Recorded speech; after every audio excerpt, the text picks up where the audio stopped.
Buenos días, honorables concejales y concejalas, señores miembros del Gabinete Distrital,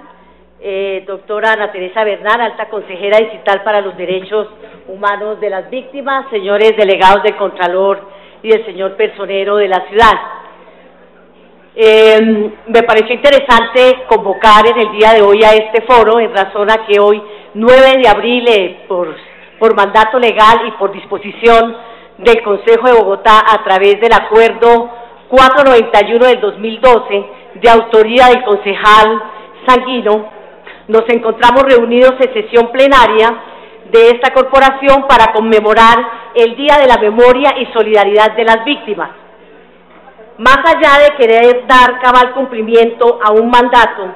este escenario del Cabildo Distrital ha de servir para contribuir con acciones afirmativas en el ejercicio pleno de nuestra iniciativa normativa y de control político, a sembrar semillas de paz y reconciliación, a restaurar en la mayor medida de lo posible la dignidad arrebatada por esta guerra a tantas y tantas personas a lo largo y ancho del país, a encontrar entre todos soluciones efectivas y concretas a sus incontables necesidades, a permitirles recuperar sus tierras, pero sobre todo a integrarlos a nuestra sociedad sin distingo alguno. Todos los aquí presentes, representantes diversos de la ciudadanía, asistimos... Qué pena, concejal. Es que veo bastante gente haciendo visita en los pasillos. Yo les quisiera pedir el favor que en los pasillos no hagamos visita ni en la parte de atrás.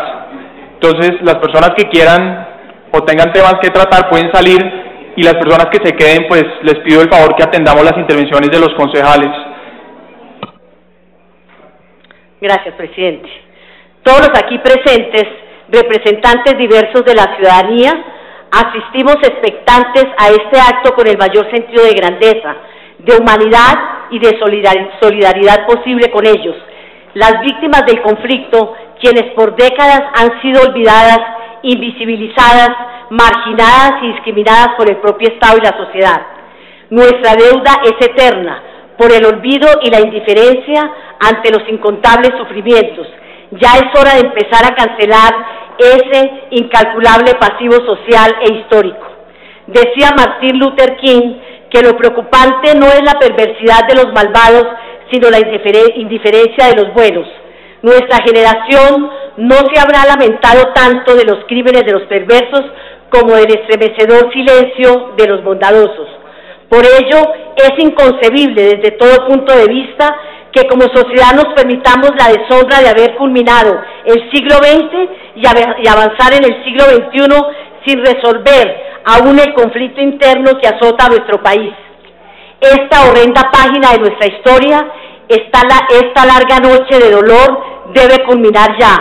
pues nada justifica que actores del conflicto, llámense como se llamen,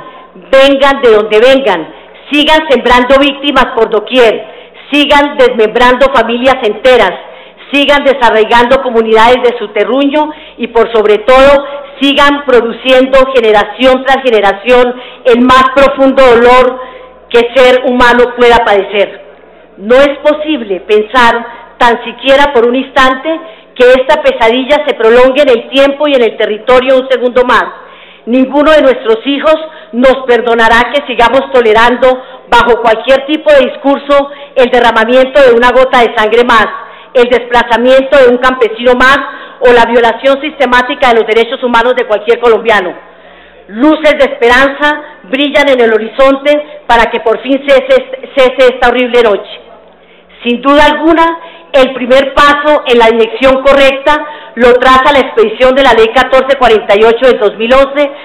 conocida como la Ley de Víctimas y Restitución de Tierras, liderada en el Congreso de la República por el senador Juan Fernando Cristo y el representante a la Cámara Guillermo Rivera, pues con su puesta en marcha se espera que en un lapso de 10 años los más de 6 millones de colombianos reconocidos como víctimas sean reparados de manera integral de tanta barbarie sufrida. El segundo paso necesario tiene que ver con la eficiencia y eficacia en su implementación, pues siendo una norma bien intencionada, ambiciosa y reparadora, requiere del concurso armónico de más de 50 entidades estatales de los distintos niveles territoriales, que demandan un ejercicio de alta gerencia pública que logre vencer obstáculos, modificar procedimientos, aligerar requisitos y condiciones para garantizar que en todo momento y en todo lugar sea la víctima y únicamente la víctima la directa beneficiada de este complejo andamiaje institucional y administrativo. El absurdo sería lo contrario, es decir, que la víctima sea nuevamente victimizada por los intereses mezquinos inmediatos de la burocracia o del gobernante de turno. Es por ello que en el marco de esta sesión plenaria, más adelante escucharemos con mucha atención los avances y logros que tanto la Unidad para la Atención y Reparación Integral a las Víctimas de la Nación, como la Alta Consejería Distrital para los Derechos Humanos de las Víctimas, en el caso de Bogotá, nos han de mostrar sobre la materia, no con el ánimo de que nos felicitemos y aplaudamos, pues ese es su deber, sino más bien con el interés de identificar las dificultades, los cuellos de botella, las talanqueras que para el caso de la ciudad capital han interferido en una atención efectiva a las casi 500.000 víctimas que se encuentran en Bogotá. Sin perjuicio de lo que seguramente nos informarán, es mi deber como concejal de Bogotá hacer un llamamiento puntual en el caso del Distrito Capital, pues además de destinar para las víctimas cuantiosos recursos por el Consejo de la Ciudad, mediante la aprobación tanto del Plan de Desarrollo de la Bogotá Humana como de los presupuestos anuales, es necesario garantizar que los mismos se ejecuten eficientemente en los objetivos y metas establecidos y no se queden guardados en bancos o se destinen a engordar una burocracia politizada e ineficiente. Entre otros aspectos, me preocupan seriamente a nivel distrital los siguientes. Primero, articulación.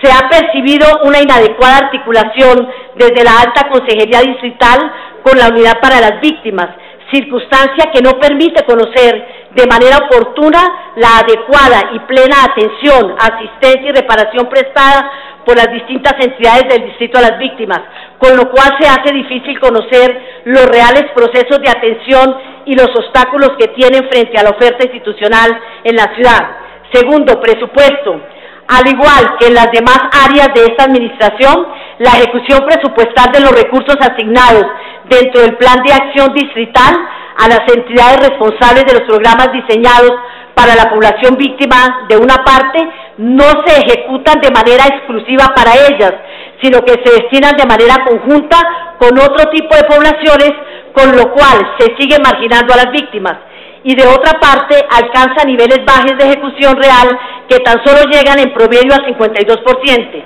Amén de lo anterior, se han detectado inconsistencias en la información rendida a diferentes entidades. Tercero, reparación colectiva. En el territorio, los lineamientos para la atención a la población víctima son indicados por la unidad de víctimas. Pese a lo anterior, se han dado inicio a algunos de estos procesos por parte de funcionarios de la Oficina de la Alta Consejería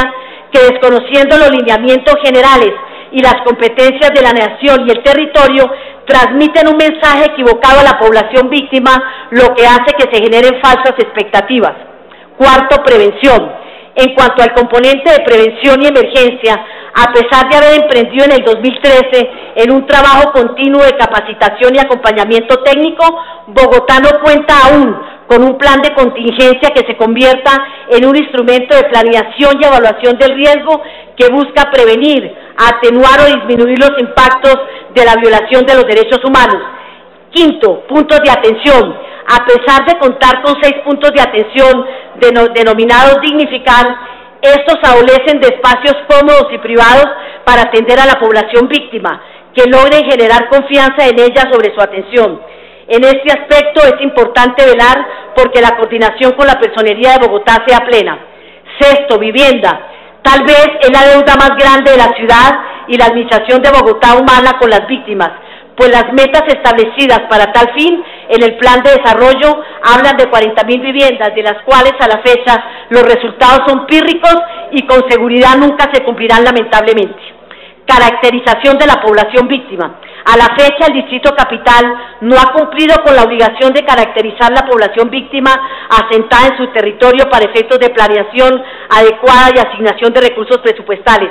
Como podrán apreciar, estos son tan solo unos puntos concretos sobre los cuales la acción pública estatal de nivel distrital debe rápidamente entrar a revisar y corregir para garantizar que la ciudad de Bogotá contribuya de manera efectiva con el proceso de reparación integral de las víctimas en sus 5 componentes: la rehabilitación, la indemnización, la satisfacción, la garantía de no repetición y la restitución. Es deber del Consejo ejercer un estricto control político sobre estos objetivos, metas, programas y proyectos y recursos para velar por el cuidado pleno de las víctimas en la ciudad.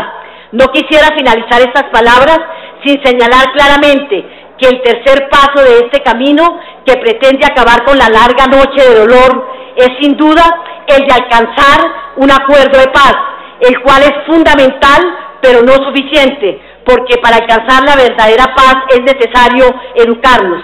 aprender que tener paz significa primero alcanzarla en nuestro interior, pues solo así será posible vivir en armonía entre nosotros, con la naturaleza y con nuestro entorno, haciendo que la felicidad interna surja e irradie a los demás. Que debemos igualmente aprender a ser solidarios, para empoderarnos, para multiplicarnos, para cuidar del otro y del ambiente, para participar activa y democráticamente en las decisiones que nos afectan, para entender de una vez por siempre que dependemos más los unos de los otros en tantas cosas que ya no podemos vivir aislados, ignorando lo que ocurre afuera, pues olvidamos que todos somos uno, que compartimos la misma ciudad, el mismo país, el mismo planeta, para por fin comprender que tu destino es mi destino. Por ello, como decía Michael Ignatieff, reconciliarse significa romper la espiral de la venganza intergeneracional,